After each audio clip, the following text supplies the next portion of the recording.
Colors. This is Sarah from Snugglebug Stitching. Check out this super cute block I've got, this kind of starflower block. So this is from a new free pattern that I want to talk about with you today. So Benartex is super generous and they provide free patterns for all of their new fabric lines. And I am fortunate enough to get to rock some of them for them. So this is one of the blocks from a new free pattern I've got that Benartex put on their site. So this fabric line is Follow Your Joy by Kelly Rae Roberts, and the name of the pattern is Joyful Flowers. So this pattern is going to alternate between this block and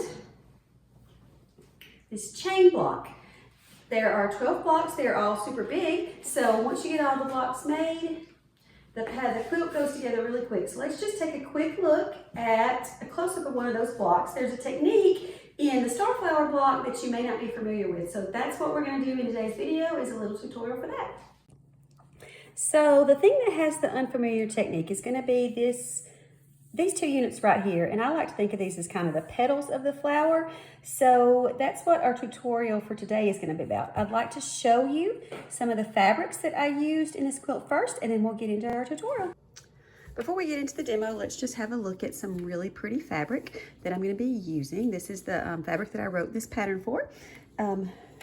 This is Follow Your Joy by Kelly Rae Roberts.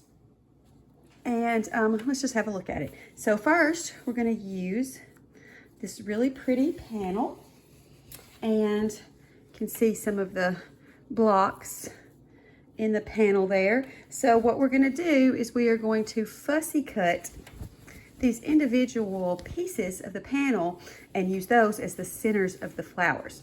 So for the petals, I've got these two gold fabrics, these two blue fabrics, and these two pinks.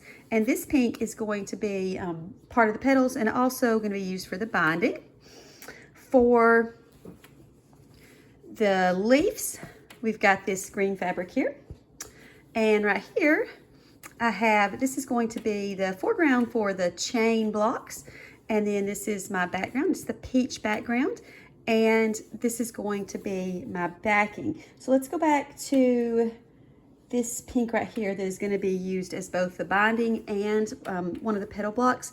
This is the peach colorway for this pattern. This pattern does come in two colorways. The one with the white background has a different binding than anything that is in the front. So if you do want to use a separate fabric for binding, the amounts for that are listed in the fabric amounts for the white colorway. Now, before you cut into these lovely fabrics, you're going to want to starch these a lot.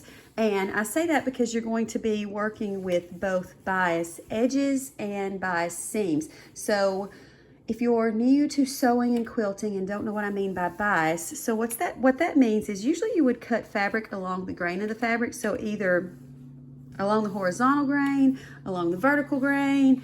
So that's usually cutting along the grain, vertical and horizontal. But when you cut along on a diagonal, then that part of the fabric that's cut, that edge that was cut along the diagonal is going to be a lot more stretchy. So that's the bias cut. So cutting along the diagonal would be a bias. And it just makes the fabric a lot more stretchy. And some people think of this as being a lot harder to work with.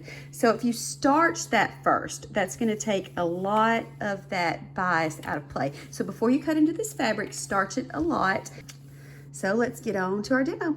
Okay, so now that I have my fabric starched and cut, let's get started with the demo. If you want to follow along in your pattern with me, you can do that. So I've got my fabrics ready. We're going to make two of those units that make the petals in your star flowers. So here we have two of our background 4 3/4 inch squares and two of our fabric D 4 3/4 inch squares, and we have two fabric C 6 3/4 inch squares.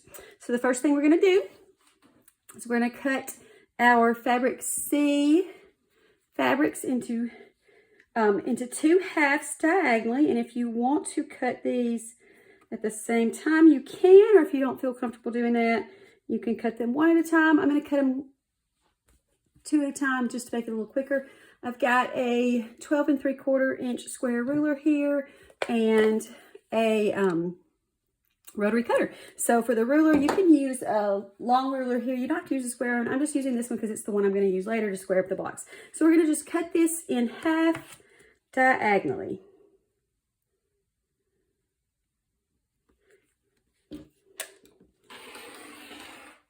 Okay, so now that those are cut in half diagonally, we set it to the side. And the next thing you're going to do is you're going to stack a background square right sides together with one of your foreground squares. For this one, I'm using fabric D. So we're just going to stack that right sides together. And we'll do that with both of these. And once you get that stacked together, you're going to go to your sewing machine and you're going to sew a 1/4 inch seam allowance on opposite sides. And that's just two sides, so opposite sides. And we'll do that for both of those. I'm going to sew that and I'll meet you back here. Okay, so now I have a 1/4 inch seam allowances sewn on both sides, and just hold that up so you can see that. So what we're going to do now is we're going to cut these in half diagonally as well. And we're going to cut them in half going in opposite directions. And the reason for that is because that's going to make our finished block in opposite directions. And we need that so that those petal units can come together with that fabric D in the center. So when you go to cut these, make sure that they are both facing so that the seam allowance is on the sides, and also that you have the same fabric facing up on both of them. So I've got this laid so that fabric D is on top, as opposed to if I turn it over this way, that would be fabric B. So I've got these both so that fabric D is on top, and I'm going to cut this one going this way.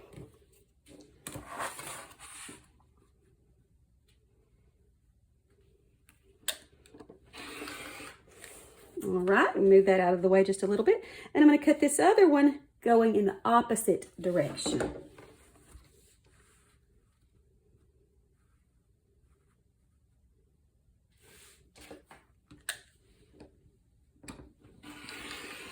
All right, so now that those are cut, you'll notice that you do have a little bit of that seam that's still sewn, and it should just pull right apart like mine just did.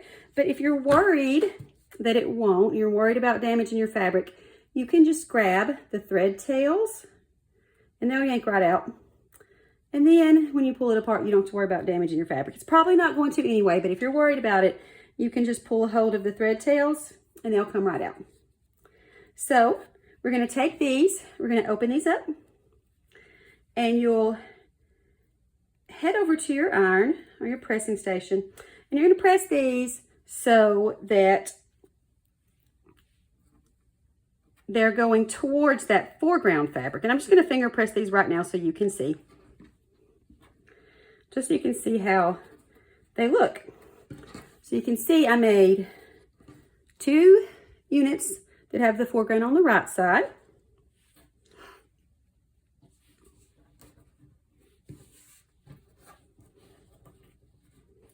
And 2 units that have the foreground on the left side.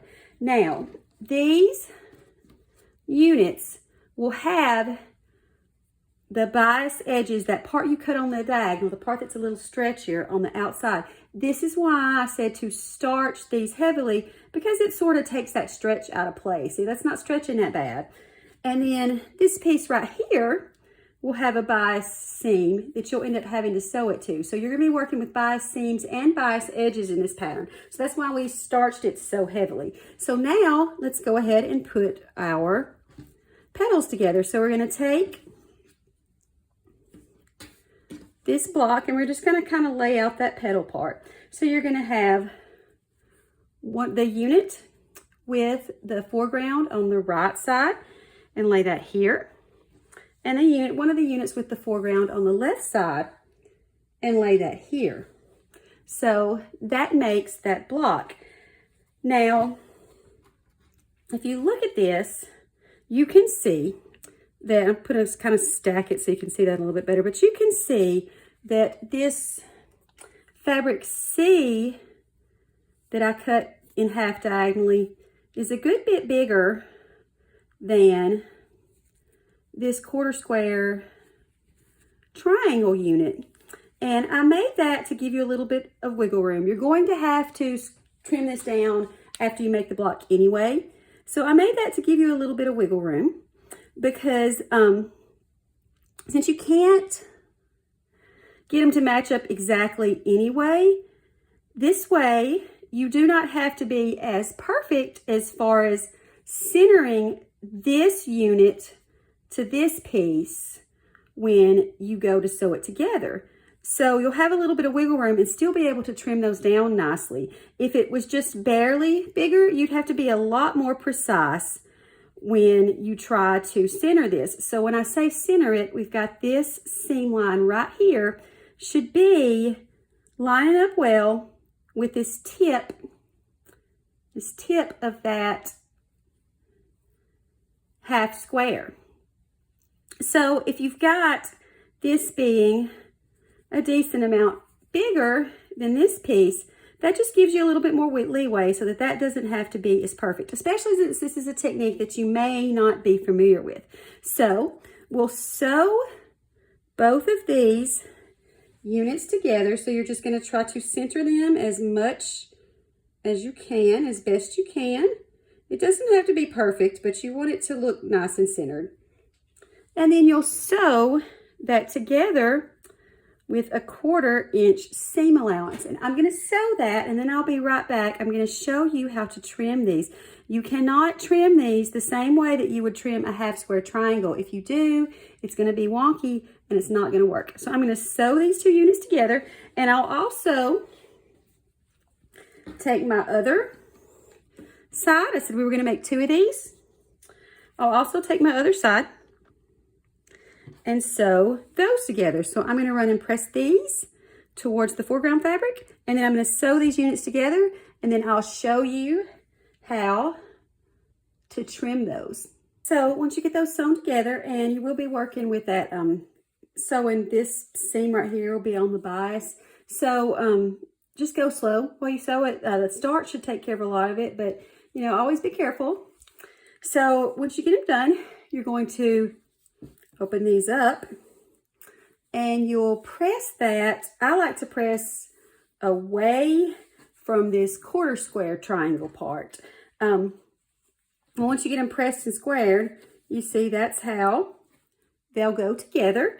And I do have one already pressed so I can show you how to square it. So when you square these, like I said, you cannot square these the same way that you would square a half square triangle. And we are going to trim these to 5.5 inches. So trimming to 5.5 inches, the first thing we need to do is divide that in half. So that's going to be 2.75 or 2 3/4. And we're going to use that as a marker. So just a little trick that you can do here. On my ruler, I don't know if you can see that right there. I've made a little green dot at the part where the 2.75 vertical line and the 2.75 horizontal line meet up. And that's going to just help it, make it to where we can see what we're doing a little bit better. And I used a dry erase marker, and be sure you use a dry erase marker unless you want that line to stay there forever. And with a dry erase marker, this will just wipe right off with a paper towel or even your finger. So we're going to take the diagonal line on our ruler, and you'll want to line that up with this long seam right here. So line the diagonal line on your ruler up with the long seam, and this little dot at the intersection of 2.75, that little green dot that I just made, we're going to put that right here at this intersection where those 3 places come together. So get that lined up. I'm getting my diagonal line on my ruler, lined up right here. And that place, that 2.75 intersection that I marked with the green dot, I'm going to put that right over this place where the 3 seams come together.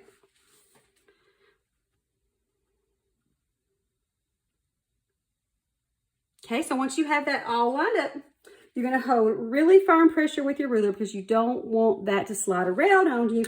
And just kind of, you know, take your time. Go slow with it. You don't want that to slide around because that will be a pain.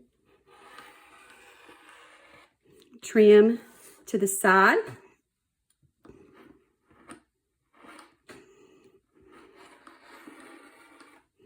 To the top. Okay, so we're going to take this corner that was in the top and we're going to flip that to where it's on the opposite side, because these are the 2 sides that we just squared off. So now you're going to take the 5.5 inch mark, vertically line that up here, and line the horizontal 5.5 inch mark here.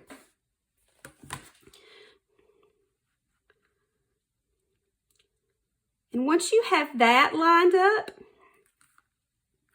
your diagonal line on your ruler should be lined up pretty well with that long diagonal seam, and that little dot that you made at the intersection of 2.75 should also be lined up really well with those 3 seams, that intersection of those 3 seams. So hold firm pressure on your ruler, take your time, trim to the side, and trim to the top. Okay, so that one's all squared, and I've got another one here that was already pressed and squared, so you'll just sew those together like that. And I have a few of these that are already sewn together, so you can see some of these here. These are already sewn together, and these are the part of the flower that I like to call the petal part of the flower. So I hope this tutorial helps, and I hope you enjoy the pattern.